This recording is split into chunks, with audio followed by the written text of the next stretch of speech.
जय जगन्नाथ साଙ୍ଗମାନେ ମୁଁ ଆପଣମାନଙ୍କୁ ସ୍ୱାଗତ କରୁଛି ମୋର ଏକ ନୂଆ ବ୍ଲଗ୍କୁ। ବହୁତ ସାରା କମେଣ୍ଟ ଆସିଛି କି ଦିଦି ଆପଣଙ୍କର ସକ୍ସେସ୍ ଷ୍ଟୋରି ଆଣନ୍ତୁ, କେମିତି କ'ଣ ପ୍ରିପାରେସନ୍ କରୁଥିଲେ ଆଉ କେତେ ଇୟର୍ ପରେ ଜବ୍ ପାଇଲେ, ଏସବୁ ଟପିକ୍ରେ ବହୁତ ସାରା କମେଣ୍ଟ ଆସିଛି। ତ ମୁଁ କହିଦେଉଛି, ମୁଁ 2020ରେ ଆଉ 22 ହେଲା ମୋର ବିଏଡ଼୍ କରୁଥିଲି। 22ରୁ ସରିଲା ପରେ 23 ବେଳକୁ ସାର୍ଟିଫିକେଟ୍ ଆସିଲା, ଆଉ ସାର୍ଟିଫିକେଟ୍ ଆସିବା ପରେ ମୁଁ ପ୍ରିପାରେସନ୍ ମୋର ଷ୍ଟାର୍ଟ କରିଦେଇଥିଲି। ସେବେଠୁ ପଢ଼ାପଢ଼ି ମୋର ଷ୍ଟାର୍ଟ ହେଇଥିଲା। କିନ୍ତୁ ଫାର୍ଷ୍ଟ ମୁଁ ଦେଇଥିଲି RST ଏକ୍ଜାମ୍। RSTଟା ବହୁତ ପ୍ରିପାରେସନ୍ କରିଥିଲି, ଦିନ ରାତି ଏକ କରିକି, ଯେହେତୁ ଫାର୍ଷ୍ଟ ଦେଉଥିଲି ତ ସେଥିପାଇଁ ବହୁତ ସାରା ପ୍ରିପାରେସନ୍ କରିଥିଲି, ରାତି ଅନିଦ୍ରା ହେଇ କରିଥିଲି। କିନ୍ତୁ କ'ଣ କିଛି ଊଣା ବୋଧେ ରହିଯାଇଥିଲା, ମୋର ସେତିକି ପରିଶ୍ରମ, ମୋର ହାର୍ଡ଼ୱାର୍କ ସେତିକି, ମୋର ଡେଡ଼ିକେସନ୍ ନଥିଲା ବୋଧେ, ସେଥିପାଇଁ ମୁଁ ସେ ଜବ୍ଟା ସେଥିରକୁ ପାଇନଥିଲି। ଫାର୍ଷ୍ଟ ଥର ସେଇଟା ମୋର ଥିଲା। ଯାହା ବି ହଉ, ଭଗବାନଙ୍କର କୃପାରୁ କ'ଣ ଅଲଗା ବୋଧେ ପ୍ଲାନିଂ ଥିଲା ମୋ ପାଇଁ, ତ ସେଥିପାଇଁ ସେଇଟା ମୋର ହେଲାନି। ମେନ୍ସର 2 ମାର୍କକୁ କଟିଥିଲି, କିନ୍ତୁ ତାପରେ ବହୁତ ହାରି ଯାଇଥିଲି। ଯେହେତୁ ଫାର୍ଷ୍ଟ ବହୁତ ଭଲ ଭାବରେ ମଧ୍ୟ ପ୍ରିପାରେସନ୍ କରିଥିଲି, କିନ୍ତୁ ହେଇନଥିଲା, ଯେହେତୁ ବହୁତ ଧୈର୍ଯ୍ୟହରା ହେଇଯାଇଥିଲି। ସେଇ ଟାଇମ୍ରେ ମୋର ଫ୍ୟାମିଲି ମୋତେ ବହୁତ ସପୋର୍ଟ କରିଥିଲେ, ମୋ ମା, ବାପା, ଭାଇ ସମସ୍ତେ ସପୋର୍ଟ କଲେ। ତୁ ଥରେ ଦେଇଛୁ, ପିଲା ତ ଦେଉଛନ୍ତି 6-7 ଥର ଲେଖା ଦେଉଛନ୍ତି, ତାପରେ ବି ହେଉନି। ତୋର ତ ଏଇଟା ଫାର୍ଷ୍ଟ ଆଟେମ୍ପ୍ଟ, ତ ନହେଲା କ'ଣ ହେଲା, ଫାର୍ଷ୍ଟ ଥର ଟ୍ରାଏ କଲୁ, ତ ତୁ ପ୍ରିପାରେସନ୍ କର, ତୋର କିଛିଟା କମିଥିବ, ଯେଉଁଟାକି ସେମାନେ ତାଠୁ ବହୁତ ଭଲ ପ୍ରିପାରେସନ୍ ସେମାନେ କରିଛନ୍ତି ବୋଲି ତାଙ୍କର ପାଇଗଲା। ତୁ ଫାର୍ଷ୍ଟରୁ ଯଦି ଏମିତି ହେଇଯିବୁ, ଆଗକୁ କେମିତି ଯିବୁ? ଘରେ ମୋତେ ସବୁବେଳେ କୁହନ୍ତି ଏମିତି, କି ମୋତେ ସବୁବେଳେ ଜୋସ୍ ଦିଅନ୍ତି, କି ମୁଁ ଯେତେବେଳେ ବାଟବଣା ହେଇଯାଏ ମୋତେ ସେମାନେ ଭଲ ସଜେସନ୍, ମୋଟିଭେଟେଡ଼ ମୋତେ କରନ୍ତି। ମୋ ବାପା ତ କୁହନ୍ତି, ଆଉ ତୁ ଜନ୍ଦା ଭଳି, ଜନ୍ଦା ପିମ୍ପୁଡ଼ି ଯେମିତି ପଛ ଲାଗିଯାଆନ୍ତି, ସେଇଭଳି ତୁ ଲାଗିଯା। ଆଉ ମା ତ ମୋ ପାଇଁ, ମୁଁ ରାତି ଅନିଦ୍ରା ହେଲେ ବି ସିଏ ସେମିତି ମୋ ପାଇଁ ରାତି ଅନିଦ୍ରା ହେଇକି ରହିଥାଏ। ମୁଁ ପଢ଼ିବା ପର୍ଯ୍ୟନ୍ତ ସିଏ ପଢ଼ିଥାଏ। ଆଉ ଭାଇ ତ ସବୁବେଳେ ସପୋର୍ଟ କରିଥାଏ। ତୁ ଏମିତି ହାରିଯାଉଛୁ କ'ଣ? ଆଉ ମୋ ଫ୍ୟାମିଲିର ବହୁତ ସାରା ସପୋର୍ଟ ଅଛି ମୋ ପାଇଁ। ମୁଁ ଯେତିକି ପରିଶ୍ରମ କରିଛି, ସେମାନେ ମୋ ପଛରେ ରହିକି ମୋତେ ସେତିକି ସାରା ପରିଶ୍ରମ କରିଛନ୍ତି, ମୋତେ ମୋଟିଭେଟେଡ଼ କରିଛନ୍ତି, ମୋତେ ହାରିବାକୁ ଦେଇନାହାନ୍ତି। ମୁଁ ଯେତେବେଳେ ବାଟବଣା ହେଇଯାଏ, ମୁଁ କହେ କି ମୋ ଫ୍ରେଣ୍ଡମାନେ ସବୁ ପ୍ରାଇଭେଟ୍ରେ ଚାକିରି କଲେଣି, ମୁଁ ଆଉ କେତେ ଦିନ ବସିକି ପ୍ରିପାରେସନ୍ କରିବି? ତ ସେମାନେ କୁହନ୍ତି, ତୋର ପଢ଼ିବାର ଟାଇମ୍, ତୁ ଏଇ ଗୋଟେ ଏକ୍ଜାମ୍ରୁ ହାରିଛୁ, ଥୋଡ଼ି ନା ତୁ ଆଉ କେଉଁ ହାରିଗଲୁ? ଗୋଟେ ଏକ୍ଜାମ୍ ଦେଇକି ତୁ ଏମିତି ହେଇଯାଉଛୁ? ଆଉ ପିଲା ତ ଦେଉଛନ୍ତି 5-6ଟା ଏକ୍ଜାମ୍, ତାପରେ ବି ହେଉନି, ତା ବୋଲି ତ ସେମାନେ ଟ୍ରାଏ କରି ଚାଲିଛନ୍ତି ନା। ତ ତୁ ସେମିତି ଟ୍ରାଏ କରି ଚାଲ, ଏଇ ଗୋଟେରେ ହେଇନି, ନେକ୍ସଟ୍ ଥରକୁ ହେଇଯିବ। ତ ମୁଁ ଫାର୍ଷ୍ଟ ଏକ୍ଜାମ୍ ପରେ କିଛି ଦିନ ପାଇଁ ପୁରା ଡିମୋଟିଭେଟେଡ଼ ହେଇଯାଇଥିଲି। ମୁଁ କିଛି କରିପାରିବିନି, ମୋ ଦ୍ୱାରା କିଛି ହେବନି, ଆଉ ମୁଁ କିଛି ମନେ ରଖିପାରୁନି, ଏମିତି ଭାବିକି ପଢ଼ାପଢ଼ି ମାସେ ଡିସକଣ୍ଟିନ୍ୟୁ ହେଇଥିଲା। ପୁଣି ମୁଁ ମୋର ପ୍ରିପାରେସନ୍ ଷ୍ଟାର୍ଟ କଲି, ପୁଣି ପଢ଼ିଲି। ୟୁଟ୍ୟୁବରୁ ଖାସ୍ କରି ବେଶୀ କରିକି ପଢ଼ୁଥିଲି। ମୁଁ ନେକ୍ସଟ ଭିଡ଼ିଓରେ ଆଣିବି କେଉଁ ବୁକ୍ ଫଲୋ କରୁଥିଲି, କେଉଁ ଚ୍ୟାନେଲ୍ ପଢ଼ୁଥିଲି, କାହାଙ୍କ ଚ୍ୟାନେଲ୍ରେ ମୁଁ ମୋଟିଭେଟେଡ଼ ହେଇକି ଆଜି ଏଠି ପହଞ୍ଚିଛି, ସବୁ ନେକ୍ସଟ ଭିଡ଼ିଓରେ ଆଣିବି। ତ ମୁଁ ମୋର ପଢ଼ାପଢ଼ି ପ୍ରିପାରେସନ୍ ମୁଁ ଷ୍ଟାର୍ଟ କରିଦେଲି, ଆଉ ଭଲ ଭାବରେ ବି ମଧ୍ୟ ଷ୍ଟାର୍ଟ କରିଥିଲି। ତାପରେ ଆସିଗଲା ଆମର JET ବାହାରିଲା, ଯେଉଁ 20,000 ପୋଷ୍ଟ ବାହାରିଥିଲା, ସେଥିରେ ବି ଏକ୍ଜାମ୍ ଦେଇଥିଲି। ଫାର୍ଷ୍ଟ ଡେରେ ଥିଲା, ଫାର୍ଷ୍ଟ ସିଟିଂରେ ଥିଲା। କେମିତି କ'ଣ କୋଶ୍ଚିନ୍ ଆସେ ଜାଣିନି, ଦେଇଥିଲି ଏକ୍ଜାମ୍, ସେମିତି ହେଇଥିଲା। କିନ୍ତୁ ତା ପାଇଁ ମୁଁ ସେତେ ଜୋସ୍ର ସହିତ ପ୍ରିପାରେସନ୍ ମୁଁ କରିନଥିଲି, ଯେମିତି ମୁଁ RST ପାଇଁ କରିଥିଲି ପ୍ରିପାରେସନ୍, ବଟ୍ ସେଇଭଳିଆ ନୁହଁ। କାହିଁକି ଜୋସ୍ ଆସୁନଥିଲା ଜାଣିନି, କିନ୍ତୁ ତାପରେ ସେଟା ବି JET ବି ହେଲାନି। ବହୁତ ଡିମୋଟିଭେଟେଡ଼ ହେଇଥିଲି। ମୋ ସାଙ୍ଗମାନେ, ସାହି ପଡ଼ିଶା କହିଲେ, ଘରେ ବସୁଛୁ, କ'ଣ କରୁଛୁ, ସବୁ ଯିଏ ନାହିଁ ଆଉ କେବେ ଚାକିରି ହେବ, ଆଉ କେତେଦିନ ଆଉ ଘରେ ବସିବୁ, କେଉଁଠି ପ୍ରାଇଭେଟ୍ରେ ରହିଯାଉନୁ, ଆଉ କେତେଦିନ ତୁ ଘରେ ବସିବୁ, କେଉଁଠି ପ୍ରାଇଭେଟ୍ରେ ରହିଯାଉନୁ। ଗାଁ ଲୋକ ତ ବହୁତ କଥା କହିବେ, ସାହି ପଡ଼ିଶା, ଯାଉନୁ କେଉଁଠି ବାହାରେ ଚାକିରି କରିଦେବୁ, ଏକ୍ସପିରିଏନ୍ସ ହେଇଯିବ, ଏମିତି ବାଗେରା ବହୁତ ଲୋକ କୁହନ୍ତି। କେବେ ଚାକିରି ହେବ, ଏଇସବୁ କୋଶ୍ଚିନ୍ରେ ସେଇ ଟାଇମ୍ରେ ନା ବହୁତ ବାଧେ। ଆଉ ହଁ, ଶୁଣେ, ତାକୁ ମୁଁ ମାନେ ତାଙ୍କର କୋଶ୍ଚିନ୍ଟାକୁ ମୁଁ ମୋଟିଭେଟେଡ଼ ହେଇକି ତାଙ୍କୁ ସେଇ କୋଶ୍ଚିନ୍ରେ ମୁଁ ନିଜେ ମୋଟିଭେଟେଡ଼ ହେଇକି ଆହୁରି ଜୋସ୍ କରେ ପଢ଼ିବା ପାଇଁ। ମୋର ପ୍ରିପାରେସନ୍ ମଧ୍ୟ ଜୋରସୋର ଲାଗେ। ମୁଁ କେଉଁଠି ମୁଁ କେବଳ ଓନ୍ଲି ଘରେ ଗୋଟେ କେବଳ 4ଟା ବେଳ ଟାଇମ୍ରେ ଟ୍ୟୁସନ୍ କରୁଥିଲି। ଆଉ ଘରେ ଟ୍ୟୁସନ୍ କରେ, ଆଉ ଯେତେ ବାକି ଟାଇମ୍ ଘରେ ପଢ଼ାପଢ଼ି କରେ। ଘରେ ତ ମାଆ ସବୁ କାମ କରିଦିଅନ୍ତି, ମୋତେ କିଛି କାମ କରିବାକୁ ପଡ଼େନି। ଟ୍ୟୁସନ୍ କରେ ଆଉ ମୋର ପାଠ ପଢ଼ାପଢ଼ି ପ୍ରିପାରେସନ୍ କରେ। ଯେଟି ଏକ୍ଜାମ୍ ଦେଲି, ଯେଟି ବି ହେଲାନି।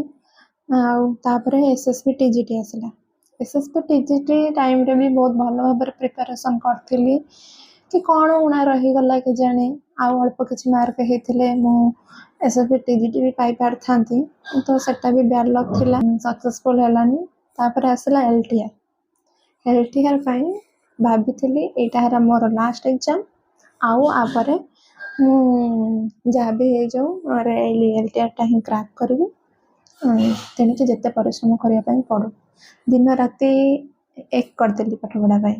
ଦିନ ରାତି ଏକ କରିକି ମୁଁ ପଢ଼ି କଲି, ଭଲସେ ପ୍ରିପାରେସନ୍ କଲି। ଯାହା ମୋର ୱିକ୍ ପଏଣ୍ଟ ସବୁ ଥିଲା ତାକୁ ମୁଁ ଭଲ ଭାବରେ ଫାଇଣ୍ଡ ଆଉଟ୍ କରିକି ସେସବୁ ଉପରେ ଅଧିକ ଫୋକସ୍ କଲି। ଥିଓରି ପରେ MCQ କଲି, ମକ୍ ଦେଲି। ଏସବୁ ପରେ ଆଜି ମୁଁ ଏଇଠି ଅଛି। ମୋର ଗୋଟେ ଇଚ୍ଛା ଥିଲା, ମୁଁ କିଛି କଲା ପରେ ମୁଁ ଗାଡ଼ି କରିବି, ଆଉ ସେ ଗାଡ଼ିଟା ବାପା ମୋତେ ଗିଫ୍ଟ କରିବ। ତ ସେଇଆ ହିଁ ହେଲା। ସେ ପର୍ଯ୍ୟନ୍ତ ଗାଡ଼ି କରିନଥିଲି। ଆଉ LTR ହେଲା ପରେ ମୋର ଗାଡ଼ି ହେଲା। ଆଉ ଯୁଆଡ଼େ ବି ଯାଉଥିଲି ସାଇକେଲରେ ଯାଉଥିଲି। ବହୁତ ବାଧେ ଯେତେବେଳେ ମୋ ଆଗରେ ମୋ ସାଙ୍ଗମାନେ ଗାଡ଼ି ଚଲେଇ ଯାଉଥିବେ ଆଉ ମୁଁ ସାଇକେଲ ଚଲେଇ ଯାଉଥିବି, ଆଉ କି ଚାଲିକି ଯାଉଥିବି, ତ ସେଇଟା ବହୁତ ବାଧେ। ତ ସେଇଟା ହିଁ ଆଜି ମୋତେ ମୋଟିଭେଟେଡ୍ କରିଛି ଆଜି ଏଠି ପହଞ୍ଚିବା ପାଇଁ। ସେମାନେ ଯଦି ବି ମୋତେ ଏମିତି ସବୁ ଟ୍ରିଟ୍ ନ କରିଥାନ୍ତେ କି ମୋତେ ଏତେ ସାରା ଲୋକଙ୍କର ଯଦି କଥା ନ ପଡ଼ିଥାନ୍ତା, ତ ମୁଁ ଆଜି ଗୋଟେ ସାଧାରଣ ଝିଅ ଭଳିଆ ରହିଥାନ୍ତି। ଆଜି ମୁଁ ସେଲ୍ଫ ଇଣ୍ଡିପେଣ୍ଡେଣ୍ଟ ହେଇନଥାନ୍ତି। ସବୁବେଳେ ମୁଁ ଚାହେଁ କି ମୁଁ ଜଣେ ସେଲ୍ଫ ଇଣ୍ଡିପେଣ୍ଡେଣ୍ଟ ହେବି, ମୋତେ ଯେମିତି କାହାକୁ କିଛି ପଇସା ମାଗିବାକୁ ପଡ଼ିନଥିବ, ମୁଁ ନିଜ ଖର୍ଚ୍ଚ ନିଜେ ଉଠେଇ ପାରୁଥିବି। ମୋ ମାଇଣ୍ଡରେ ସବୁବେଳେ ସେଇଟା ଥିଲା। ଆଉ ଆମ ଘରେ ସମସ୍ତଙ୍କର ଇଚ୍ଛା ଥିଲା କି ମୁଁ ଜଣେ ଟିଚର ହୁଏ, ଆଉ ଆଜି ମୁଁ ହେଇସାରିଛି। ମହାପ୍ରଭୁଙ୍କ କୃପାରୁ ଆଜି ମୋର ସ୍ୱପ୍ନ ପୂରଣ ହେଇଛି। ଆଉ ଘରେ ମୋର ସମସ୍ତେ ବହୁତ ଖୁସି ଅଛନ୍ତି।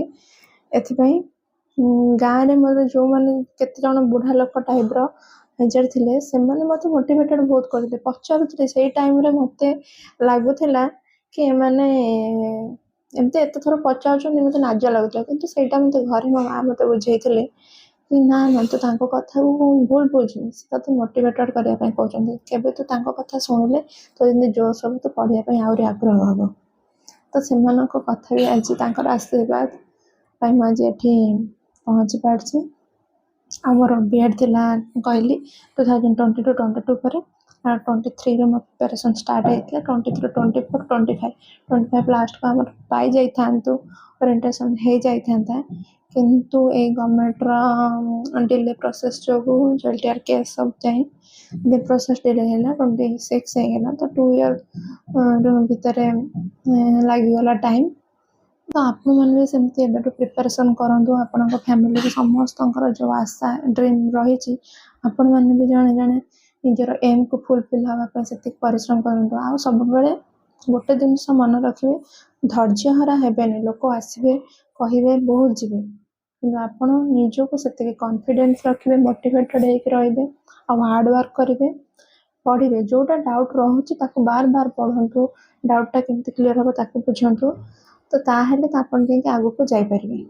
ନହେଲେ ସେମିତି ଯଦି ଡାଉଟ୍ କ୍ଲିୟର୍ କରୁନଥିବେ, ସେଇ ଡାଉଟ୍ରେ ରହିଯାଉଥିବେ, ସବୁବେଳେ ସେଇ ଭୁଲ ପାଇଁ ଆପଣ କଟି ଯାଉଥିବେ। ମୁଁ ମୋର ଡାଉଟ୍ଟାକୁ, ମୋର ଭୁଲଟା କ'ଣ ହେଉଛି ତାକୁ ଫାଇଣ୍ଡ ଆଉଟ୍ କଲି, ଯାହାଫଳରେ କି ମୁଁ ଆଜି ନିଜେ କ୍ରାକ୍ କରିଛି। ବହୁତ ଲୋକ ବହୁତ କହିଦେଇକି ଯିବେ, କିନ୍ତୁ ଆପଣ ସେଇ ଟାଇମ୍ରେ ଡିମୋଟିଭେଟେଡ୍ ହେବେନି। ଆଉ ସମସ୍ତେ ପଚାରୁଛନ୍ତି କି ଆଉ ଗୋଟେ କ୍ୱେଶ୍ଚିନ୍ ଥିଲା, ଦିଦି ଆପଣ OAVSରେ ଜବ୍ କରୁଥିଲେ, ସେଟା କାହିଁକି ଛାଡ଼ିକି ଏଟାକୁ ଆସିଲେ? ତ ସେଟାର ତ ପେ ସ୍କେଲ୍ ବହୁତ ଅଧିକ, ତ ଆପଣ ଏଟାରେ କ'ଣ ପାଇଁ ଆପଣ ଜଏନ୍ କଲେ? ଆକ୍ଚୁଆଲି ମୁଁ ପ୍ରାଇଭେଟ୍ରେ କେଉଁଠି ବି ଜଏନ୍ କରିନଥିଲି। ମୋର ମାନେ BEd କମ୍ପ୍ଲିଟ୍ ପରଠୁ ଜମା ଜଏନ୍ କରିନଥିଲି। ଘରେ ମୁଁ ଯେତେବେଳେ ଚାହେଁ ଜଏନ୍ କରିବା ପାଇଁ, ଘରେ କୁହନ୍ତି ତୋର ତ ଟାଇମ୍ ଅଛି ନା, ପାଠ ପଢ଼, ଏବେ ହେଲା ତୋର ଟାଇମ୍ ପାଠ ପଢ଼ିବାକୁ। ଯଦି ୱାନ୍ସ ମ୍ୟାରେଜ୍ ହେଇଗଲା ପରେ ତ ସେଠି ସପୋର୍ଟ ମିଳିବନି। ଏଇ ଟାଇମ୍ଟା ତୋର ପଢ଼, ୟୁଟିଲାଇଜ୍ କର, ତେଣିକି ନହେଲା ଅଲଗା କଥା, ତୁ ତ ପଢ଼ିଥିଲେ ତୋ ପାଖରେ ତ ଜ୍ଞାନଟା ଥିବ ନା। ତ ସେମିତି ମୁଁ ମୋ କଥା କହୁଛି, ଅନ୍ୟ ଲୋକଙ୍କର ଅନ୍ୟ ପିଲାଙ୍କର ଅନ୍ୟ ମାଇଣ୍ଡ ରହୁଛି, ତ ସେମାନଙ୍କର ଫାଇନାନ୍ସିଆଲି ପ୍ରୋବ୍ଲେମ୍ ଥିବ, ସେଥିପାଇଁ ସେମାନେ ରହିକି ପ୍ରିପାରେସନ୍ କରିବେ। ମୁଁ ଏମିତି ପ୍ରିପାରେସନ୍ କରିଥିଲି, ମୁଁ ଚାହୁଁଥିଲି ରହିବା ପାଇଁ କିନ୍ତୁ ଘରେ ମନା କରୁଥିଲେ। ତ ସେଥିପାଇଁ ମୁଁ OAVରେ କଣ୍ଟ୍ରାଚୁଆଲରେ ଥିଲି, ମାନେ ଏକ୍ଜାମ୍ ପରେ ପରେ ଡିସେମ୍ବରରେ ଏକ୍ଜାମ୍ ସରିଗଲା, ତ ଏଇ ଡିସେମ୍ବରରୁ ମୁଁ 3 ମନ୍ଥ ପାଇଁ ହିଁ ରହିଛି। ତ ସେଟା ମୋର ପରମାନେଣ୍ଟ ନଥିଲା, କଣ୍ଟ୍ରାଚୁଆଲରେ ଥିଲା। ତ ସେଟା ଏଠିକି ଯେମିତି ଆସିଗଲା ସେଠୁ ଛାଡ଼ିଦେଲି, ତ ଏଠି ଜଏନ୍ କରିଗଲି। ଆପଣମାନଙ୍କର ଆଉ ଯଦି କିଛି ଡାଉଟ୍ ଅଛି ତ ମୋତେ କମେଣ୍ଟ ବକ୍ସରେ ଜଣାଇବେ। ଆଉ ମୋ ଭିଡ଼ିଓଟି କେମିତି ଲାଗୁଛି ଆପଣମାନେ କମେଣ୍ଟ ବକ୍ସରେ ଜଣାଇଲେ ମୁଁ ଆହୁରି ଭିଡ଼ିଓ ଆପଣମାନଙ୍କ ପାଇଁ ଇନଫର୍ମେଟିଭ୍ ଆଣିପାରିବି। ଆଉ ମୋର ଯେଉଁ ନେକ୍ସଟ ଭିଡ଼ିଓଟା ରହିବ, ମୋର କୋଉଠୁ ପ୍ରିପାରେସନ୍ କରୁଥିଲି, କେଉଁ ଚ୍ୟାନେଲକୁ, ଆଉ ଯେଉଁ କହିଲି କେଉଁ ଚ୍ୟାନେଲରୁ ମୁଁ ଆଜି ମୋଟିଭେଟେଡ଼ ହେଇକି ଏଠି ପହଞ୍ଚି ପାରିଛି, କେଉଁ ବୁକ୍ ଫଲୋ କରୁଥିଲି, ପ୍ରିପାରେସନ୍ ମୋର କେମିତି କ'ଣ ଥିଲା, ସେ ଭିଡ଼ିଓରେ ମୁଁ ନେକ୍ସଟ ବ୍ଲଗ୍ରେ ଆପଣଙ୍କୁ ଜଣାଇବି। ରହିଲି, ଜୟ ଜଗନ୍ନାଥ।